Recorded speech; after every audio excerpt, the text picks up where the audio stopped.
Joining me now for more on all of this is Republican Congressman Louis Gohmert. He is a member of the House Judiciary Committee. Sir, thank you so much for joining us. Sure, Melissa. Catherine outlined a lot of the things that they're asking about. They want to know about his responsibilities, his security level status, who hired him, the degree of access he had to the FBI and DOJ, communications, documents, performance reviews, any records.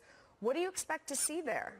Well, we want to find out what his role really was. I mean, apparently he was leaker-in-chief. As Comey said, he didn't consider what he gave to his leaker person, the special person, leaking. But, yeah, he's going to find out that he's violating the law. He's violating regulations. And I couldn't help but smile, Melissa, when Catherine was mentioning the DOJ response from Rosenstein, that they don't put a lot of stock in anonymous sources, because it's very clear they want people who hate Donald Trump, that want him to be removed as president, that will do anything to, set him up, use false information, whatever. That's the kind of people they prefer. But if you don't absolutely hate Donald Trump and want him removed, Rosenstein doesn't really care about using you for a source. That's what it boils down to. You know, they're saying that they're going to respond to the request this afternoon. Yeah. Do you really believe they're going to turn over documents that answer all of these questions, or do you think the response is going to be something like, here's your response, we're not going to give it to you?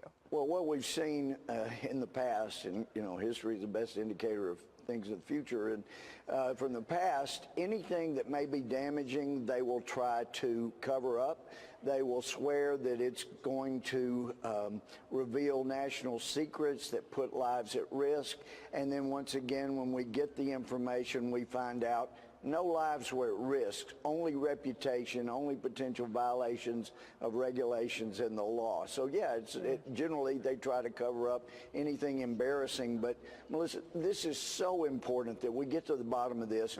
It's like Newt Gingrich has said a number of times, we had no idea how weaponized the Department of Justice was at the top.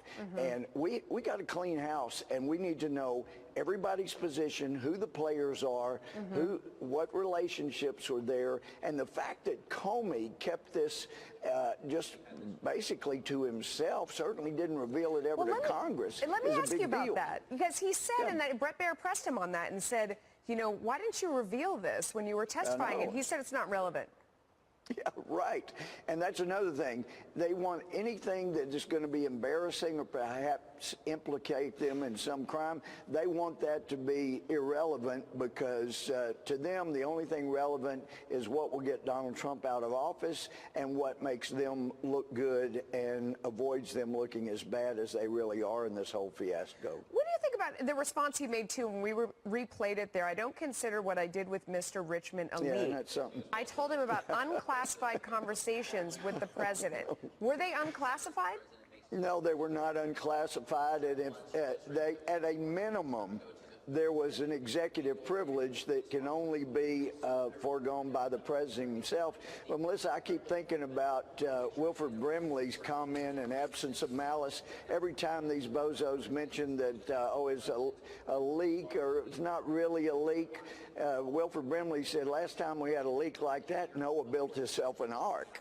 And I think that's exactly what we've got going on. When you have Comey, he doesn't consider it a leak. And, in fairness to him, it's really not a leak. It's more of a flood, not just a little leak. And maybe Noah needs to build himself another ark. We'll see. Congressman, thank you for your time. You bet. Glad to be with you. Thanks.